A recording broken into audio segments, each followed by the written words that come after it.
you hear me okay? Good. Okay, thanks. Is it actually working today?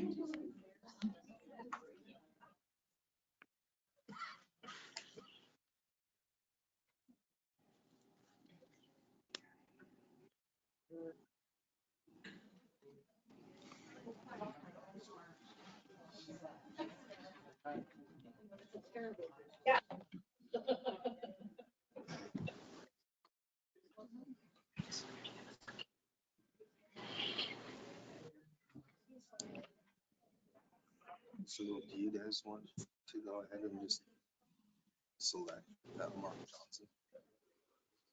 If you're okay. Fine. We'll leave the other one vacant until we find somebody we can agree on. What's that? Point Mark today. Mark Johnson. Yeah, we can do that.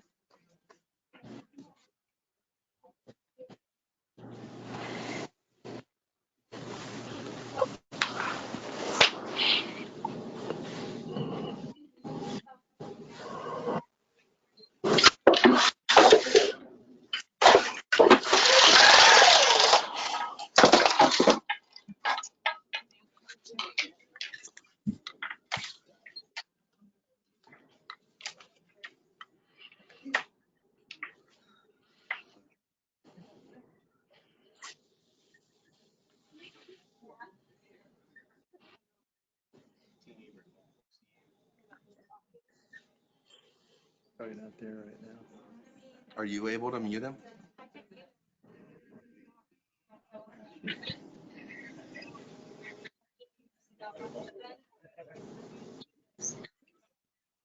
Yeah.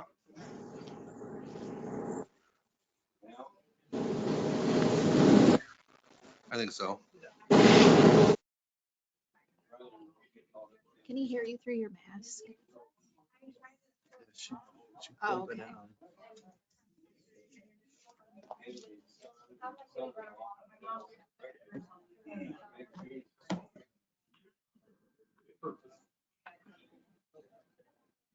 I don't know if he's still on vacation or not.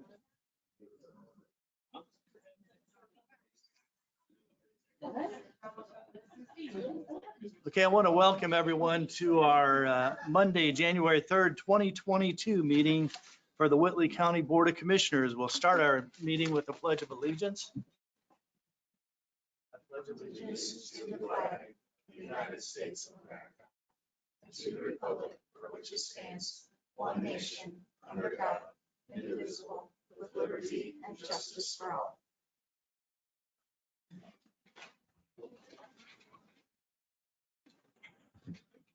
Okay, the first thing we have on the agenda is election of officers. We'll, at this time, open nomination for officers for chair.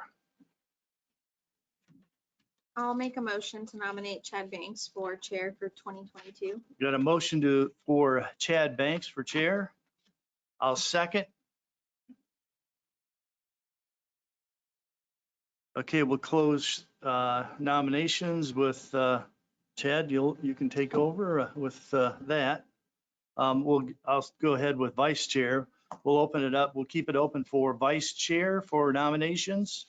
I'd like to nominate Teresa Green. Okay, Teresa Green for vice chair. I'll second that. And we'll close nominations and we'll vote for the chair and vice chair as Teresa Green for vice chair and Chad Banks for chair. All those in favor, raise your right hand. Opposed, the same. Thank you. Okay.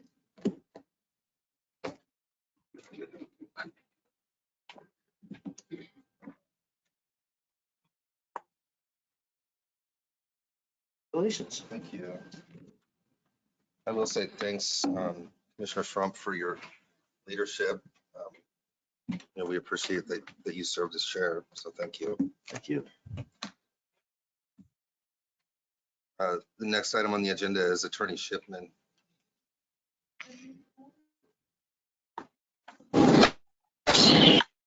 Hi, good afternoon. Can you guys hear me okay? Yes. Hello? Yes. Okay, perfect. I actually don't have anything to report as far as updates, unless you guys have questions for me. No, I think we're good. Okay. Next item on the agenda is the 2022 board appointments and assignments. I have that list here. We've had time to meet collectively and review and appoint. So for Commissioner Schrumpf, I have Board of Finance, the Community Corrections Advisory Board, the Plan Commission, Solid Waste Board. So those will be George's 2022 assignments. For myself, I'll do Board of Finance, Highway, Region 3A, the Whitley County Historical Society Committee, Solid Waste Board, and Redevelopment Commission. And for Commissioner Green, Board of Finance, Drainage Board, Solid Waste Board, Emergency Management, EMS, Joint Advisory, the Economic Development Corporation Investment Board. And I asked Cami to just go ahead and add the Mayors and Commissioners Caucus as well. I think that you had wanted to be the voting member there, so we added that. So I don't know that really we need to call for a vote on that. I think, those are just appointments, so I don't know that it needs to be voted on unless anyone disagrees. Next on the agenda is a discussion on longevity pay. And I don't know who's leading that. I know that Tiffany is out. So I don't know, Tamla, if you were leading that conversation or if we should table that. It's up to you. I can just tell you that moving forward, we wanted to switch January. I know it was discussed before, and I think some of the issue was they were going to do it January, November, and then January, but they didn't want to pay it ahead of time. So then they would move it from the November 2022. Everything would be paid out January 2023. Kind of coincide with our payroll, as it affects our has to go in and change everyone's overtime rate twice. November and then once again in January. So this is for next year. So we paid it out this last November, so it would take effect in 23. Right, we Okay. usually would pay it out again this coming November.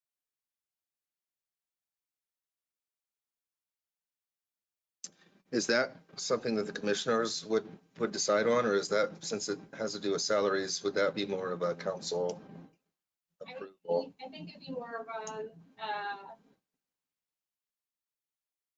council. Okay.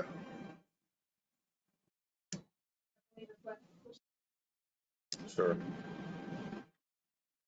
I guess my concern on this whole thing is that if we do it in January, then if someone would only be here for, they would be here for until February and quit, they're going to get paid out their longevity pay right away rather than waiting to the end of the year. Well, if we do the November of 2022 payment in January instead, it would actually be for the previous year.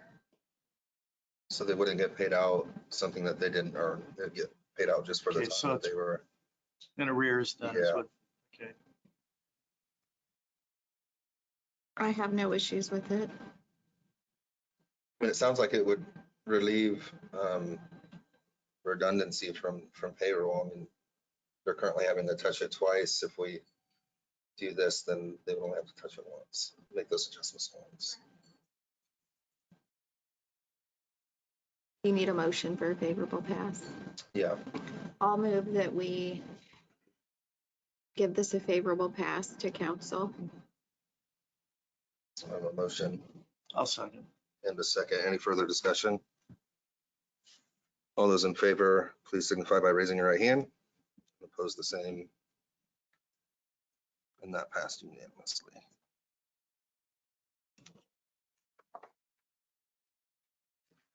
Next item on the agenda is Nathan with the plat approval.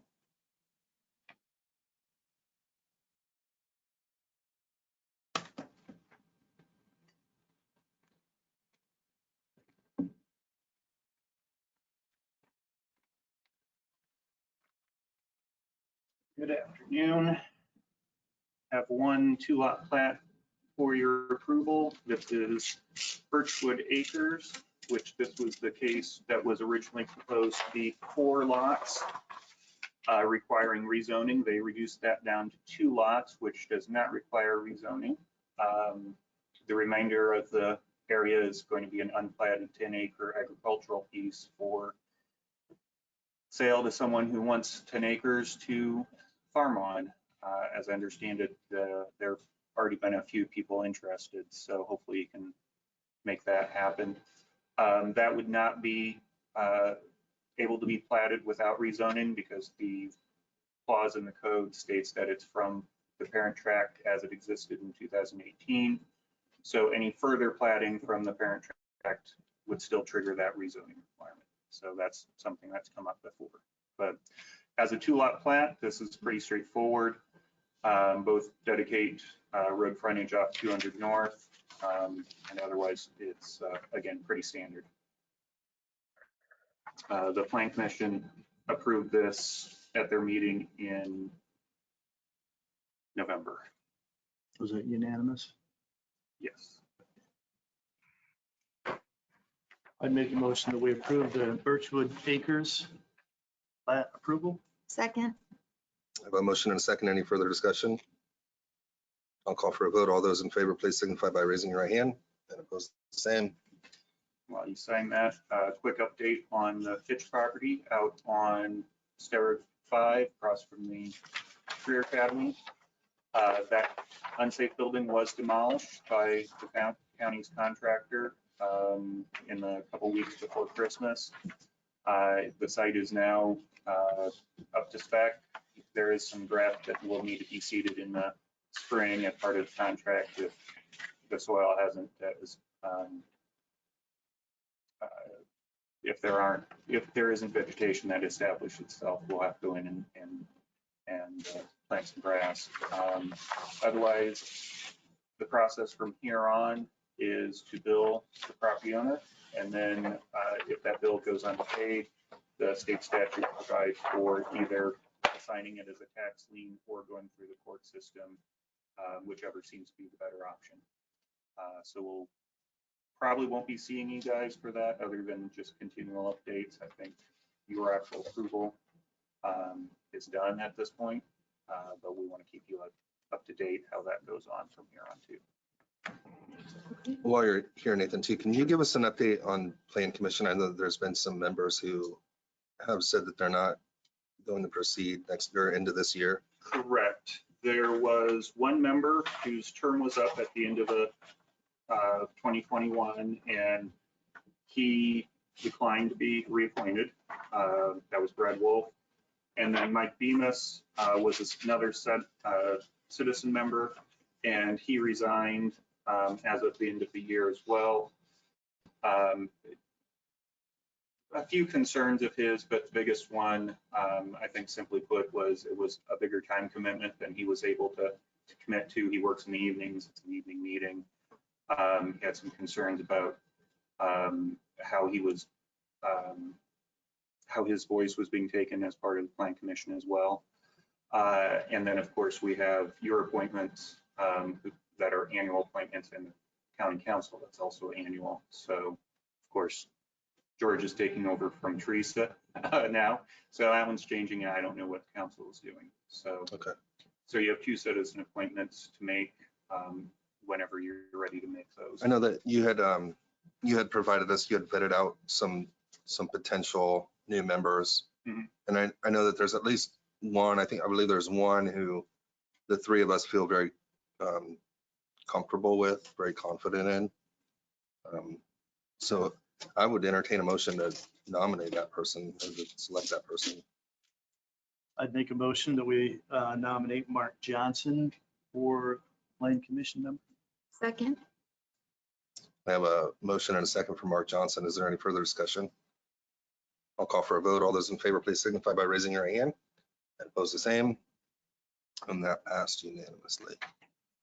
Thanks, Nathan. Thank you. And you'll still be reviewing the other Yeah, vacancies as well? We'll take our time on that. And Okay. And for matter of clarification, is Mark being appointed to the new term, 4-year term, or to fill out the remainder of the previous term, which would be 3 years?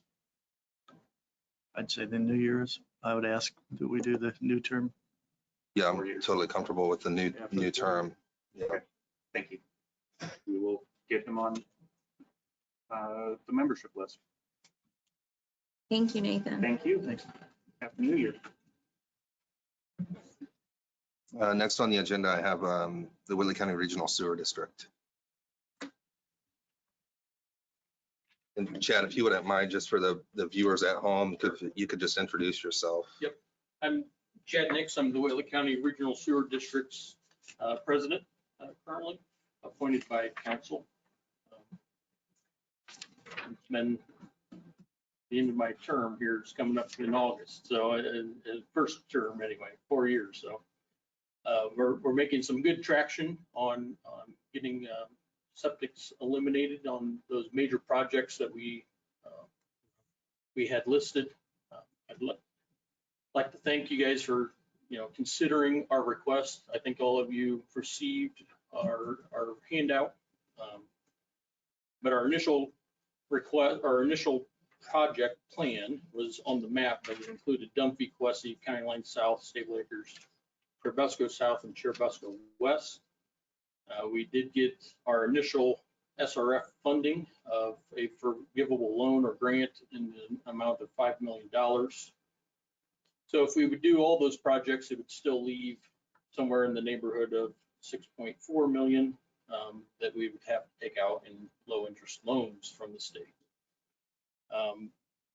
In doing that, that puts the user rates at about $175 a month, which nobody on the board would ever vote for that type of monthly bill to treat sewer. That's a huge burden on those homeowners, and we definitely do not want to do that. So we are considering right now a phased approach to these two items, breaking it up by, if we would cut out Churubusco South and West, it's about $6.4 million. Is that right? I also wanted to introduce Steve Henchen, who's part of JPR, who's our engineering firm that we rely on heavily when it comes to all these projects. $5.3 million project, sorry. So our initial request to the commissioners is to request a $1 million payment to be broken down into the two phases, and we kind of listed out how we would break that out if we would get the full $1 million of ARP funds from the commissioners. But we're trying to be as creative as possible to get those rates down as low as possible for those homeowners and to actually eliminate some major environmental issues that we are having in those particular areas. So you guys had time to digest, if the phase one, we would hope we could bridge the gap between the $5 million that we received from SRF and ask the commissioners to put in the additional $351,000 to cover that gap. And that would still make the homeowner's bill somewhere in the neighborhood of $80 to $95 a month, which we still feel is, we're more comfortable with that, but I don't know that, I can't speak for all the board members, but I don't know that it would pass at that. So Steve and JPR have some creative ways of trying to get these bills down even lower. Some of the ideas we're throwing out, we put in the possibility of using some of those funds to take away some of the burden. These are all things we're still investigating on, but we could, part of the hookup requirement is to pump out the septic tank, crush the lid, and then pay for the hookup. If the homeowner would do that on their own, it'd be about a $5,000 bill, is estimated. But maybe we could use some of those funds to reduce that dollar amount, which would in turn reduce their out-of-pocket expenses as well, and still eliminate the septic like the goal is.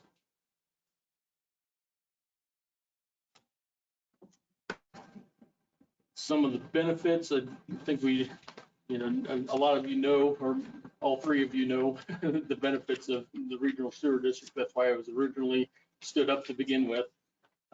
But these are, we consider all these obviously very important projects, but we know in the grand scheme of things, breaking it down into 2 phases will be smarter in the long run, because SRF hopefully will see this as a positive step forward and maybe give us another 5 million next year to finish up the other projects that we have listed originally. So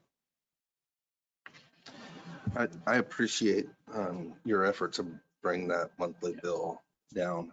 And that's a tough pill to swallow for someone who doesn't currently have a sewer bill. And then all of a sudden they're hit with that, as high as 174, as low as it's not going to happen. whatever you can bring it down to. And I know that you guys had talked about how you could possibly help with crushing the sewer and the grinder stations and that sort of thing. It sounds like they don't have an expense for the grinder station as it stands now. They wouldn't have to. Right now, the grinder stations are included in the project costs. Yeah. Whereas a lot of the commercial utilities make the homeowner buy those grinder components. Right. Our full goal here is what we're seeing to make this feasible is to eliminate any debt payment portion of the project. And that gives us more flexibility on how we might contract and operate that in the future as well to help, again, keep costs down. Mm-hmm. Scott Wagner from the health department is here. I saw him raise his hand. I'd like to recognize him if you wanted to come forward and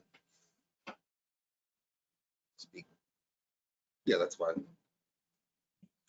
Just to add to their topic there, the average cost for a regional sewer district bill is $100 a month in the state of Indiana. So they're well below that cost with their proposal. And just so they are aware, we just had some recent septic tank abandonment costs for the redevelopment commission, and they're way lower than the costs that you estimated. Good. We're looking at $1,500 to $2,000 per tank, depending on how long their run is from the house. But otherwise, should be significantly less than the 5,000. And hopefully, if we can use those funds to do that, it'll be cheaper yet as well, doing it in bulk. My only question is there a number which you have to stay below before you have to contract that out to a bidded contract? We discussed that. Matt was going to check in And for us. we're pretty sure if we were going to do that, yes, we would have to bid that work out.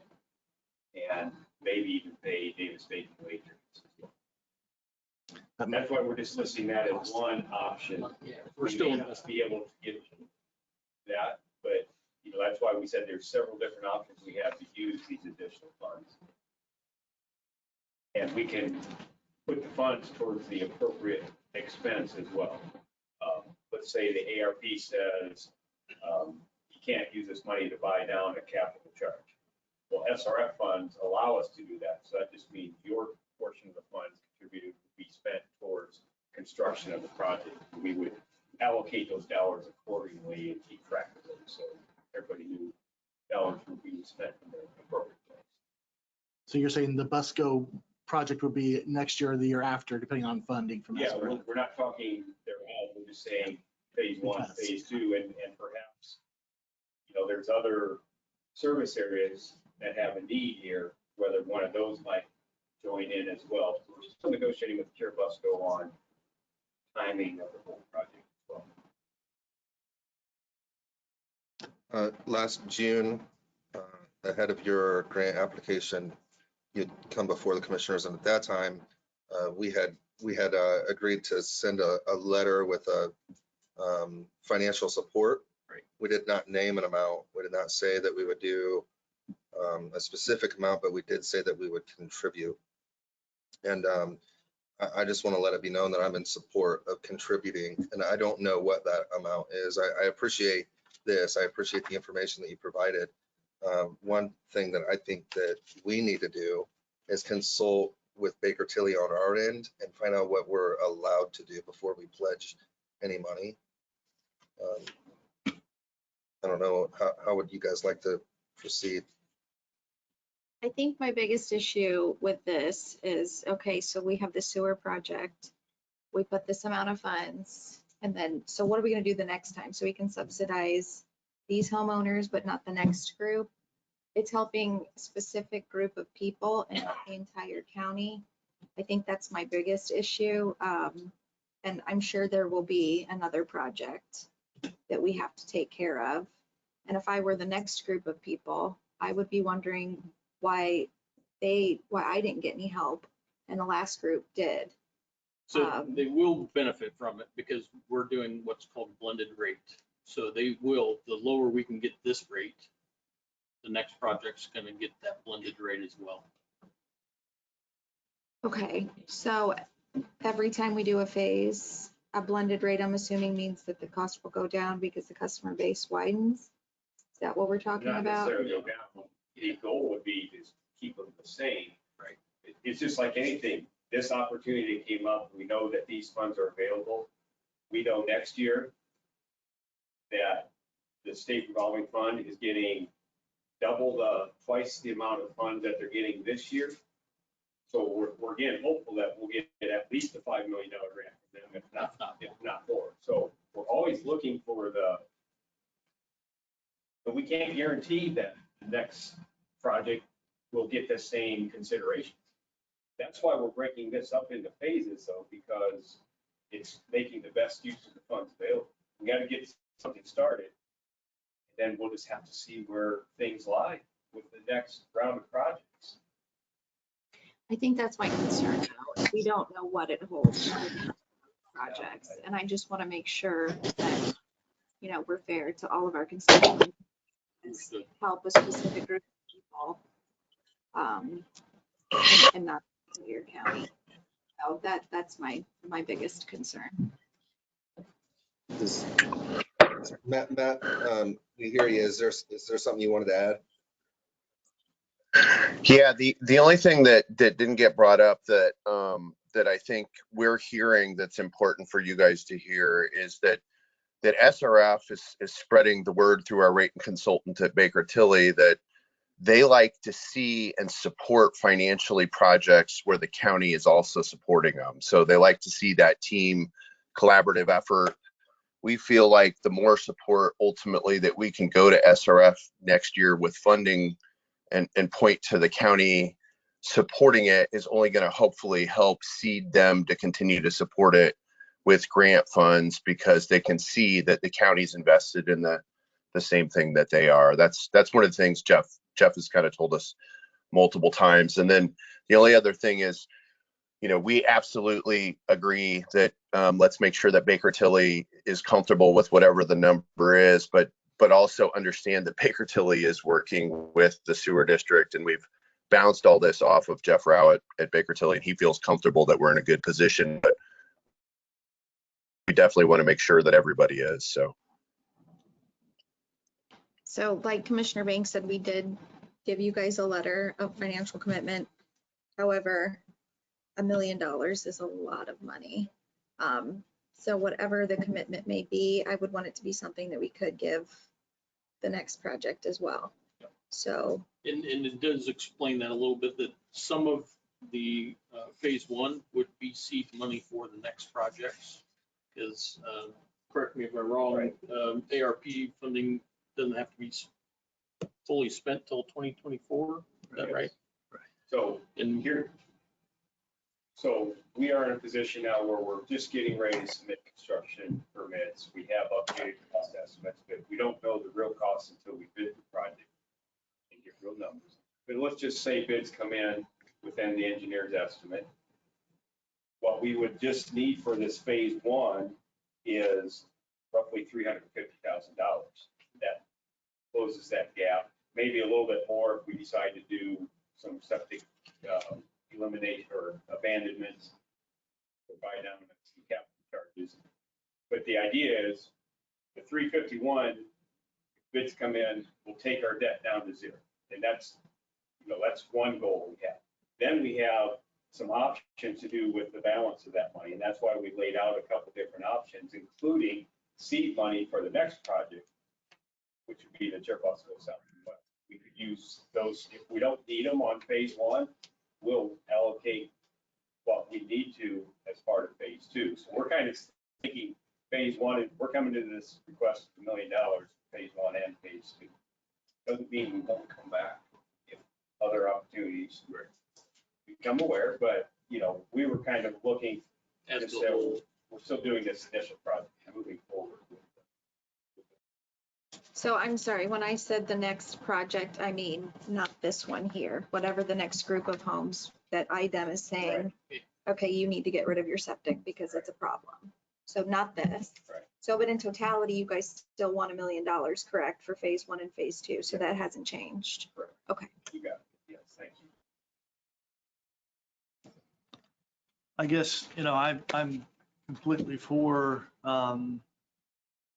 lowering the cost for the individuals and the ARP funds that we have. I think we've got 6.4 million in the ARP funds, and specifically it states in the ARP fund considerations that we do that sewer is an acceptable project for that. So I really, I would hope that we could commit at least $500,000 for this project. I'd leave that up to the other commissioners to decide what they want to do. Yeah, so I feel that we should just at this point take this all under advisement and quickly call for a meeting with Baker Tilly. We can quickly make a decision on this. It just won't be today in this meeting.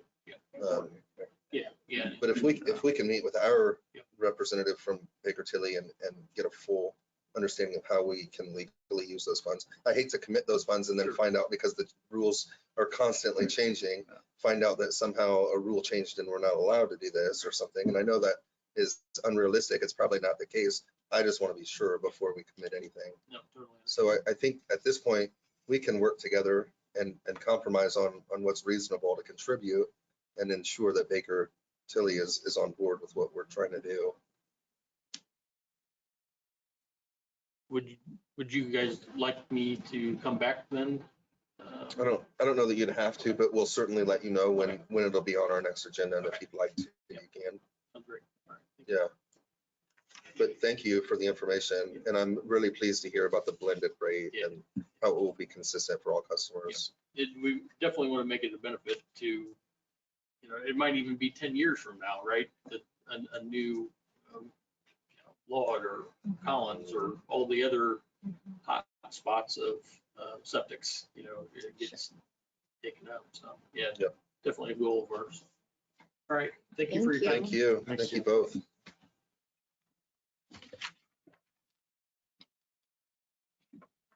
The next item on the agenda is an update on the credit card for highway.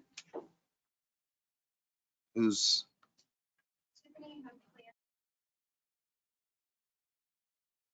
Yeah, I can do that. That's basically just a change of hands.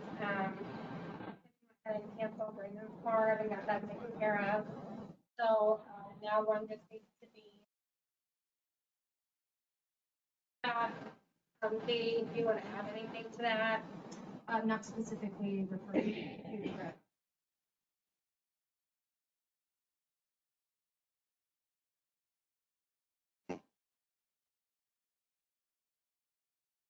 quick question on that. When we're making online purchases, we're using the tax exempt form, right? Yes, when you use the county credit card, that's what makes it. So we don't have to have the form per se, but the card itself, something about that signifies that it's tax exempt. Yeah, I mean, we do have to bring it, certain things, it just depends. So almost whether they order through Quell or order through Amazon. So that's really what makes it tax exempt for. Right. We look for that on the claims when they come. I'd make a motion that we approve the credit card update for the highway. Second. How about motion and a second? Any further discussion? All those in favor, please signify by raising your right hand. And opposed, the same, and that was passed unanimously. Next item on the agenda is Highway Department update with Katy Fry.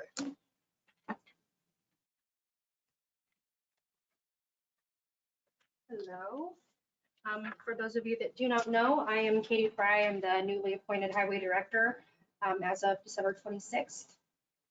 The first thing that I have for you this morning to be discussed, I think in future, probably the next meeting, is amendments to the ordinance that we passed in 2020. Specifically speaking, it's ordinance 2020-14.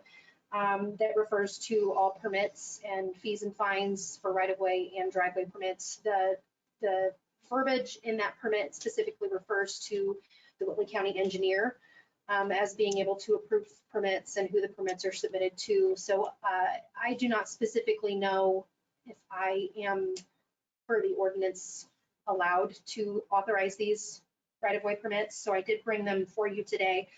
I have one which traditionally anything that is an open cut will always come to the commissioners just because it's a little bit more of a costly project and something that we want to have a little bit more consideration before just giving people permission to cut into the paved roads. But all of the other applications that we have, if they were just going to be work in the right of way or boring or trenching or things, as long as there wasn't anything impeding those as far as tiles or drains or anything like that, those would just be approved in the highway department.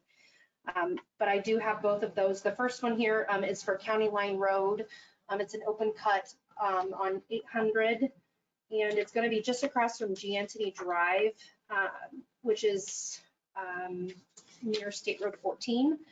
But it's for new gas service. It actually is going to the Allen County side, but they do need to open cut about halfway through on the east side of 800. So they would like permission to be able to do that. That is from NIPSCO.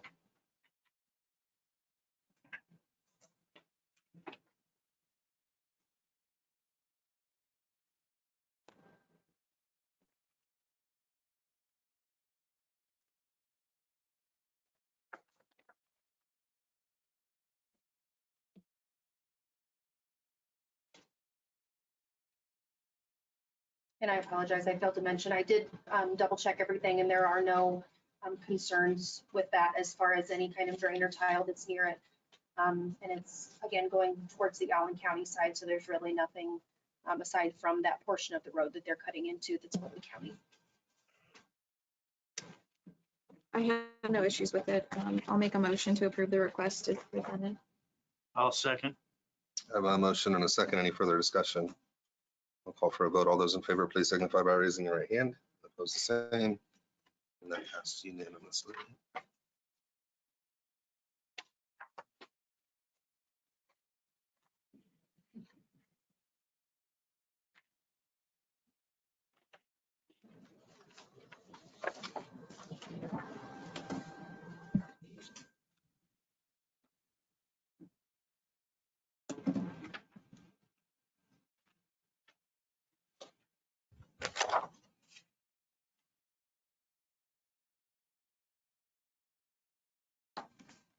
The second permit that I have for you today, this is a very minor one. They're not actually doing anything but doing a little, they're digging a bell hole rather underneath South 600 East. Again, this is a NIPSCO permit, just updating some gas service to a local resident. And there are no concerns with this permit, and it would be under our advisement to approve it as well.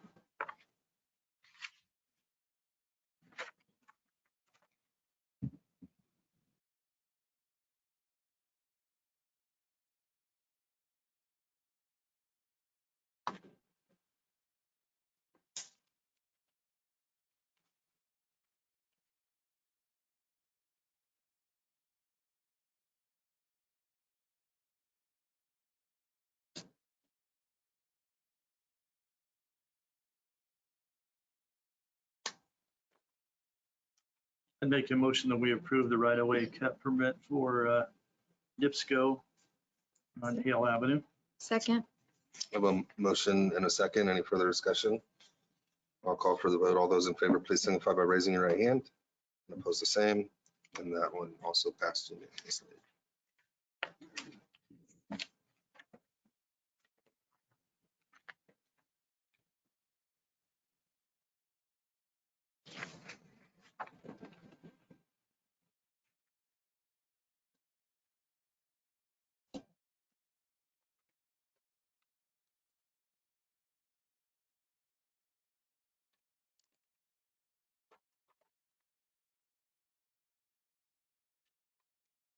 Thank you very much. And as far as other highway updates, I am actually in a meeting with Mark Servant this morning, and we are going to be working a little bit more closely or at all with the county maintenance department. And over the next several months, maybe even a year or so, depending on what our budget looks like, we're going to be making some updates to the actual facilities at the highway department. A lot of stuff has not been updated since the 60s, late 90s. So we're going to be making some updates there to make it a bit more conducive work environment for our employees. Also to help make it a little bit more presentable to the public and to our visiting vendors. But other than that, there's the community crossings that will be due this month. So there's a lot of work to be done with that still, but that will not close until later in January. So other than that, that is all that I have for you guys. And unless you have any questions for me. With you just taking over as highway director, do you need any help with that community crossings grant?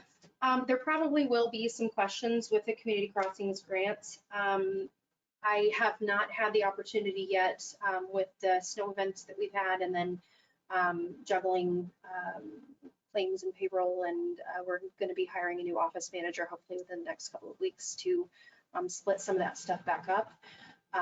But as far as specifics on what I will need assistance with, I am not able to verbalize that yet. Okay, well, if you do, I know that especially this one's very complex. Please let us know. I want to make sure that you have everything that you need to be successful.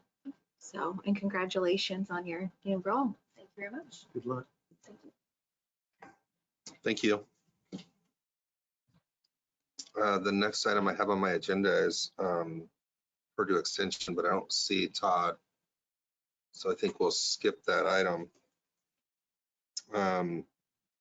And we'll move into payroll and accounts payable claims. I did have a chance to review payroll and accounts payable. The only one thing that I did raise a question on was a claim for a staff enrichment meeting. And those require an agenda.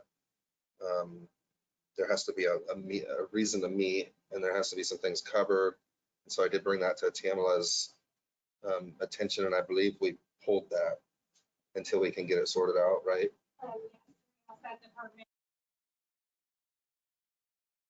Okay, so we'll be voiding that. But with that exception, everything else looked fine with payroll and claims, so I'd entertain a motion to approve. I'll make a motion that we approve payroll and accounts payable claims. I'll second. I have a motion and a second. Any further discussion? I'll call for the vote. All those in favor, please raise your right hand, and oppose the same. And that did pass.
Okay, next item on the agenda is the previous meeting minutes from December 20th of 21.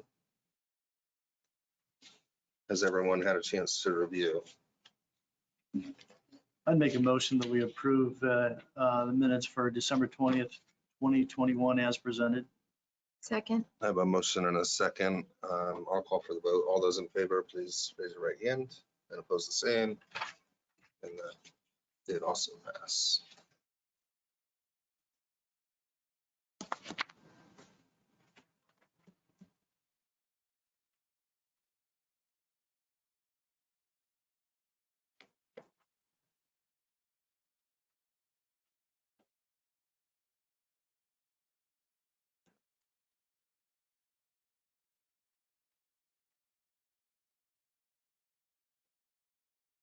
Okay, that's all I have on the agenda. Is there anything, Tamla, that you'd like to add?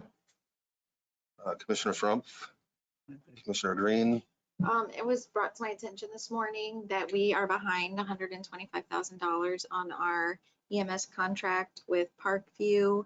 The money that we had invested in the community foundation, the trust fund, due to interest rates being low, we don't have the $125,000 to pay the full amount, so therefore we are behind. So I guess I'd like to discuss that. So, I mean, obviously we have to pay them for a service that we're receiving.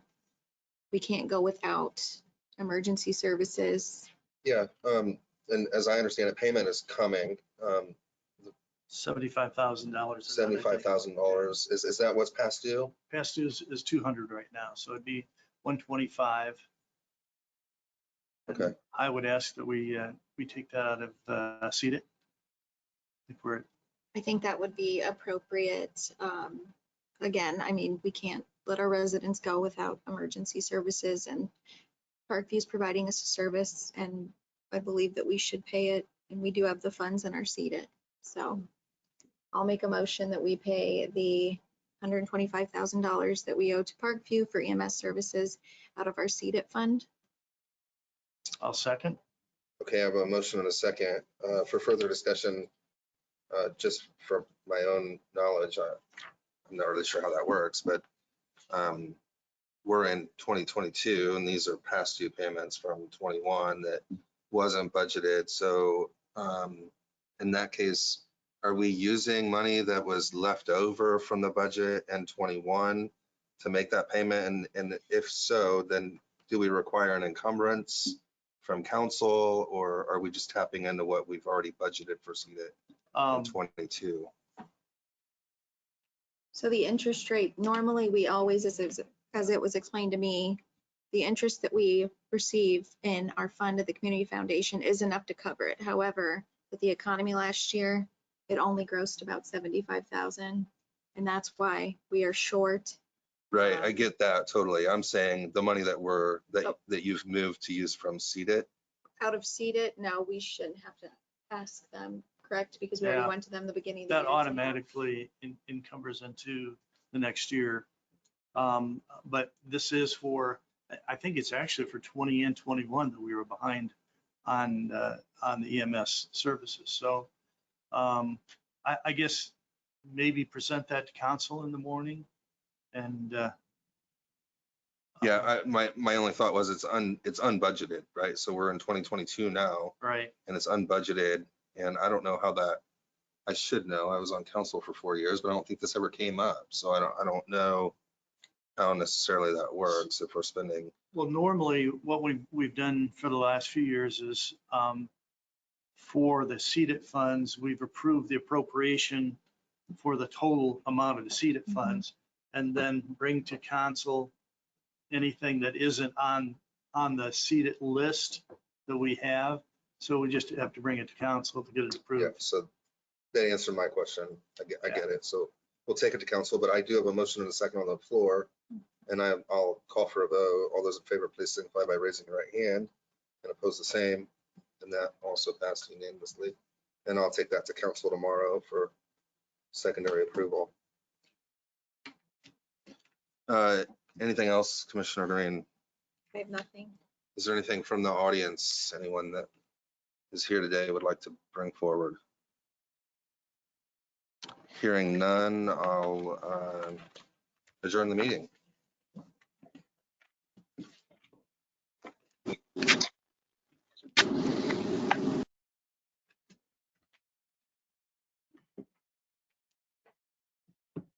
Katie, don't go too far.